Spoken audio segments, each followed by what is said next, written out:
네, 할렐루야. 모세에게 임하신 하나님의 축복. 사람은 복받고 살기를 원합니다. 특히 우리 동양 쪽 사람들은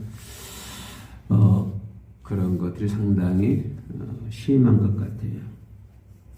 그래서 복받고 살기를 싫어한 사람은 한 명도 없을 것입니다.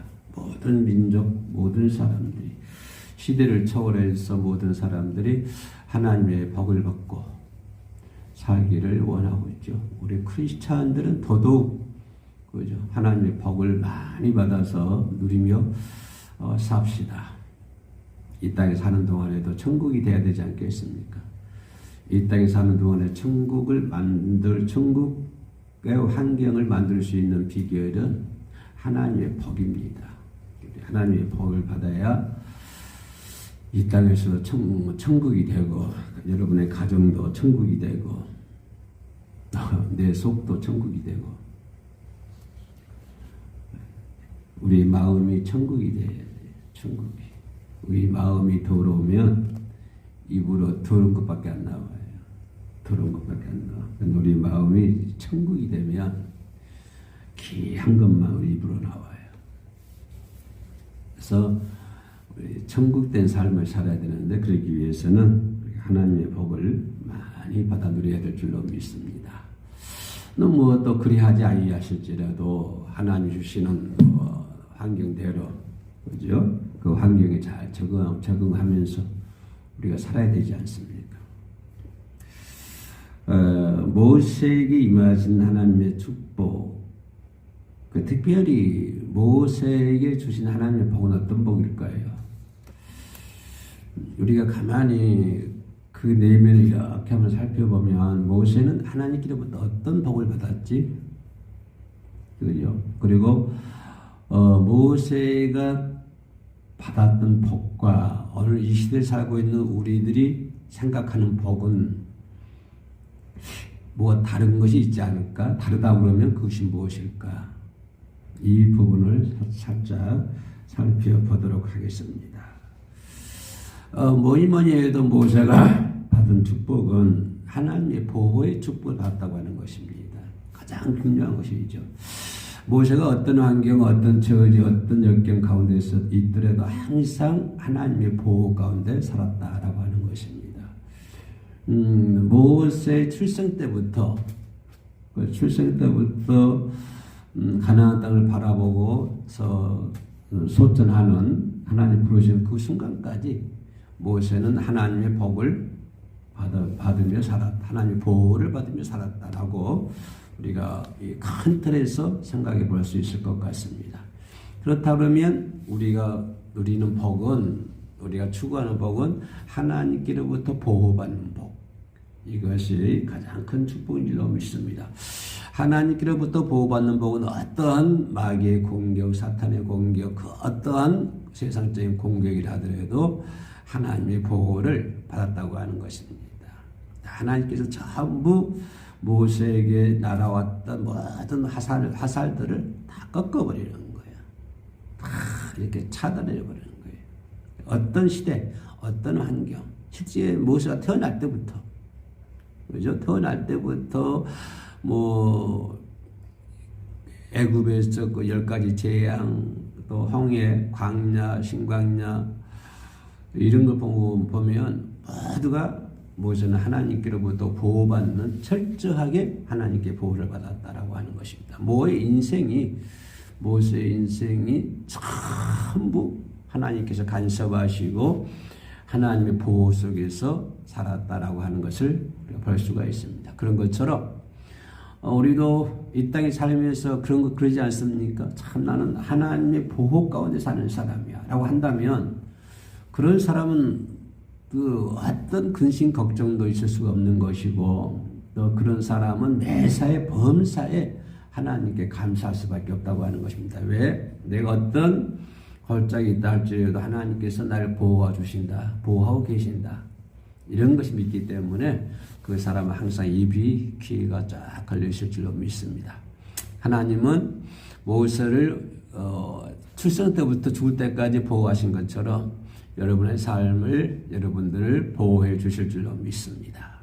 그래서 모세가 받은 복은 그런 복이라고 하는 거예요. 하나님께로부터 보호받는 복이었다. 여러분 알다시피 모세가 태어날 때나 살벌한 시대 아니었습니까? 남자아이들은 다 죽게 만드는 거죠. 그런 살벌한 시대였잖아요. 너희들의 숫자가 점점 늘어나니까 이제 지도자들이 거기에 대해서 국가적 위협을 느끼고 이들을 약화시키기 위해서 사내 아이들은 전부 다 태어나자마자 죽여버리는 그러한 정책을 잔인한 사람들의 잔인함을 우리가 거기서 볼 수 있는 거야.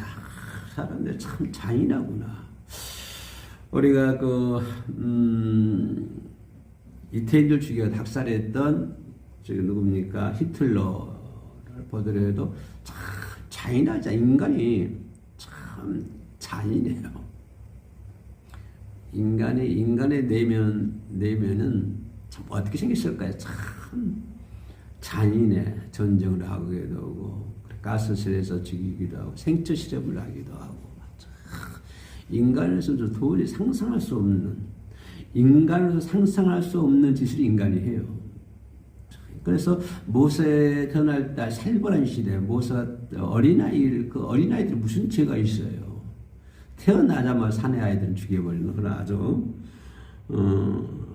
국가적 위협을 느껴가지고 바로 죽이라고 명령을 하게 되는 것이죠. 근데 모세가 태어날 때는 어때요? 하나님께서 그 산파, 십보라와 부하의 마음을 감동을 시키잖아요. 하나님께서 개입하신 거예요. 그래서 감동을 주셔서 그들이 하나님을 두려워하지 애굽인들을 두려워하지 않는 애굽의 왕의 명령을 어기는 거예요. 애굽 왕의 명령은 추상 같잖아요. 추상 같지만 그러나 애굽 왕의 명령보다도 하나님을 더 두려워하는 거예요. 십보라와 이 부하가. 그래서 하나님께서 그 두 산파들을 감동시켜 가지고 모세의 생명을 건져주는 것이죠. 그래서 이런 걸 보면 어떤 위기 가운데서도 하나님은 나와 함께 하신다라고 하는 것을 우리는 확실한 믿음을 가지고 있어야 될 줄로 믿습니다.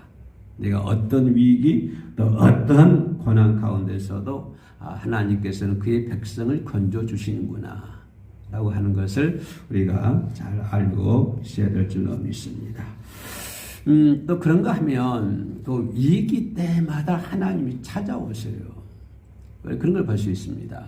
이제 십보라와 부하의 그 감동으로 인해서 죽이지 않고 여러분 잘 알다시피 상자를 만들어서 강물에 띄어보내잖아요. 강물로 띄어보내잖아요.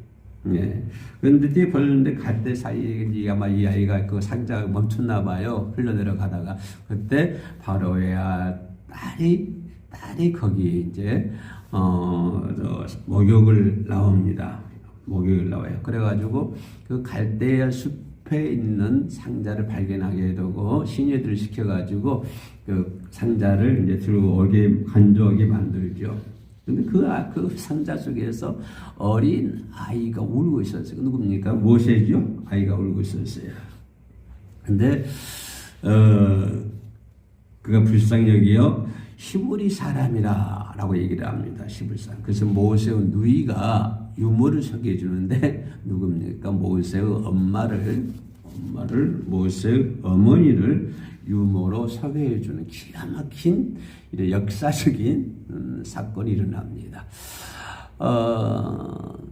그렇게 하나님은 위기 가운데 있는 모세, 그 강물 속에, 상자 속에, 갈대아 숲 사이에서 멈춰져 있는 그 엄청난 위기 가운데 하나님께서 찾아왔다고 하는 것입니다. 그래서 하나님은 위기 가운데 있는 백성들을, 고난 가운데 있는 백성들을 건져도 주시지만 또 그런 위기 가운데 있는 백성들을 보시고 찾아온다고 하는 것입니다.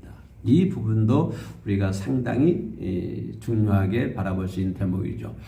모세가 위기 가운데서 그 십보라 부하의 그 도움으로 생명을 구했고 또 그 강물에서도 그 위기 가운데서도 하나님은 그 위기 가운데 찾아오셔서 바로의 딸로 말미암아 생명을 건지게 되는. 그래서 또 모세 누이로 인해서 누굽니까? 그 모세 누이가 되셨다가 그의 어머니를 유모로 소개해 주는 것을 볼 수 있습니다. 그래서 결국에는 어떻습니까? 이 모세가 바로의 궁전에 들어가서 바로의 문학 그리고 바로의 그런 그 문학을 배우면서 죽음과 고난이 축복이 되고, 그죠? 그 엄청난 살림을 했던 그 시대에 태어났던 바로 모세, 그래서 강가에서 상자 속에 있던 그 모세가 결국에는 어디에 들어요? 바로의 궁중에 들어가서 바로의 문학을 배우면서, 그죠? 바로 궁전, 그 당시에는 애굽이라고 하는 나라는 초강대적인 국가이지 않았습니까? 모든 문화와 문명이 발달했던, 그죠? 타의추정을 불허했던 그런 시대이기 때문에 바로 모세는 그러한 바로의 궁전에 들어가서 뭡니까? 바로의 문학을 배우는 것을 볼 수가 있습니다. 그래서 오히려 죽음과 고난, 그 위기가 변해가지고 축복이 되고 복이 되고 하나님께서 역사해 주시는 것을 볼 수가 있습니다.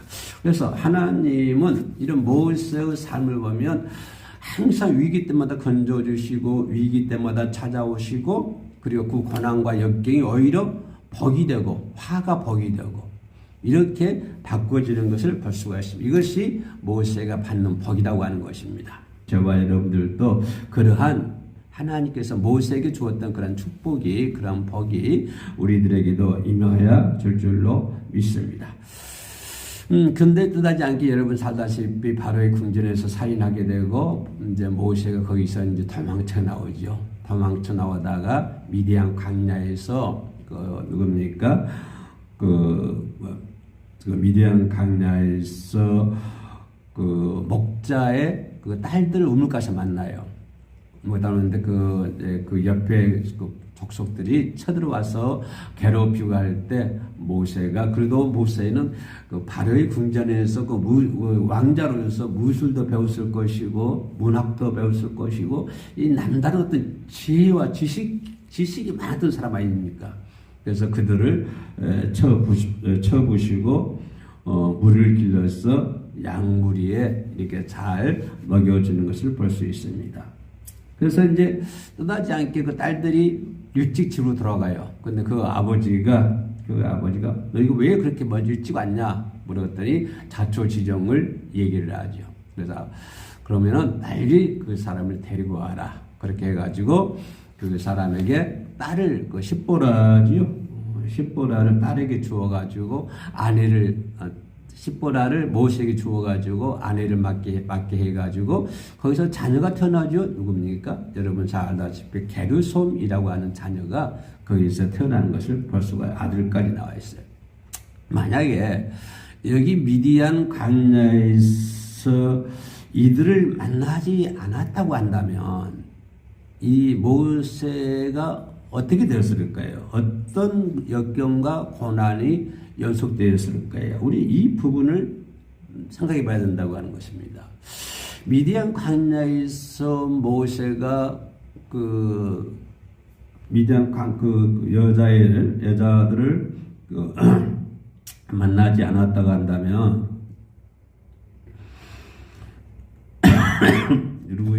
루이의 딸들 만나지 않았다고 한다면 모세가 어떤 고난과 어떤 역경이 더 있을 수도 있겠죠. 우리가 알지 못하지 않습니까? 그들의 그 딸들 만나지 않았다고 한다면. 그래서 여기서 우리가 이 부분을 놓고 보면 이 만남의 축복이라 하는 것은 다라는 것이구나. 만남의 축복이라는 것은 만남을 통하여 좋은 사람과 만남을 통하여 위를 얻을 수 있다고 하는 것입니다. 이것이 복이라고 하는 것이에요. 좋은 사람을 만나서 위로를 얻을 수 있다. 이것도 큰 축복이죠. 하나님의 축복. 그래서 이 모세는 거기 미디안에서 그 사람들 만나 좋은 사람을 만나서 거기서 십보라를 아내로 맞이하고 거기서 아들을 생산하고 게르솜을 생산하고 그래서 여기서 만남의 축복을 주셨다. 하나님께서 모세에게 만남의 축복도 허락하셨다라고 하는 것을 볼 수 있습니다. 그래서 보면은 좋은 만남의 축복 이게 얼마나 좋은지 모릅니다. 만남의 축복이라는 것이 얼마나 좋은지 몰라요. 구약의 역사나 신약의 역사를 보더라도 모든 이렇게 삶은 바울과 실라라든가 모세라든가 바울과 또 의사 누굽니까 누가의 만남이라든가 이런 만남을 보면 만남의 축복이라는 것은 참 좋은 일이구나. 그래서 우리도 살아가면서 내 주변 사람들, 내 옆에 있는 사람과의 만남의 축복을 좋은 관계로 맺을 수 있는 우리 모두가 되어야 될 줄로 믿습니다. 여기서 생각해 볼 수 있는 것은 그 사람이 나에게 좋은 사람이 아니라 내가 좋은 사람에게 좋은 사람으로 그 사람에게 다가가야 된다고 하는 것입니다. 이 루엘의 딸들이 그 우물가에서 물을 기르고 있을 때 이게 다른 족수 쳐들어와가지고 괴롭히잖아요. 그럴 때 모세가 좋은 사람 그들을 쳐부시고 그죠? 또 그 딸들의 양들에게 물을 주기도 하고 이렇게 좋은 사람으로 다가가잖아요. 좋은 사람으로 갔으니까 그런 결과가 이루어지는 것이죠.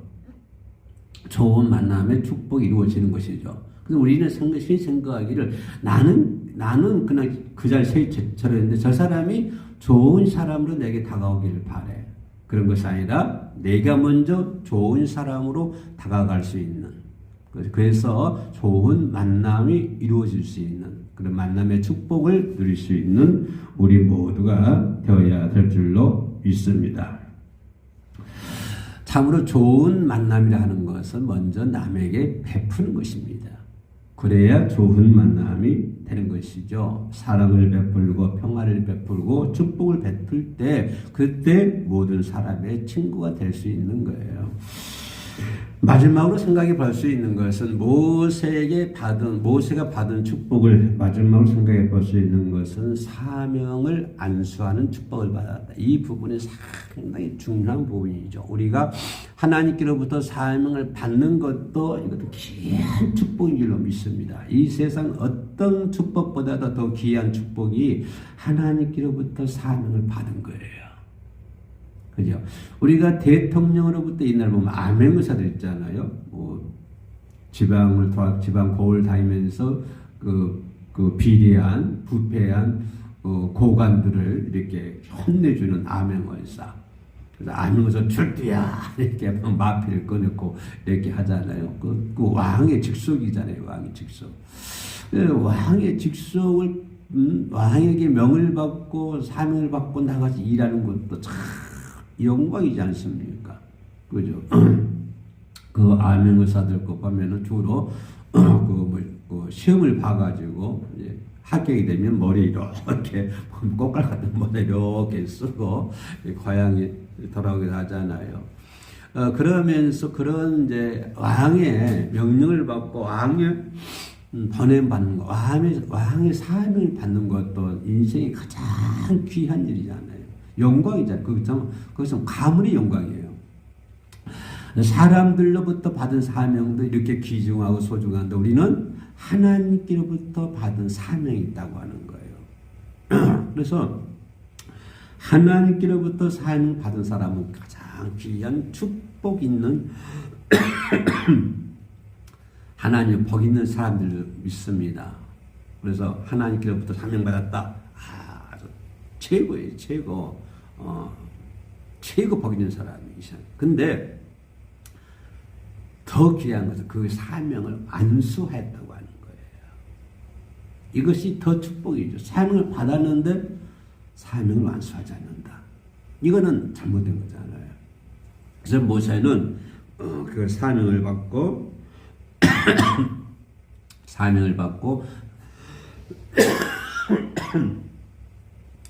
사명을 완수하는 것을 볼 수 있습니다. 이런 사명의 축복, 사명의 안수의 축복, 이런 축복을 모세가 받았다.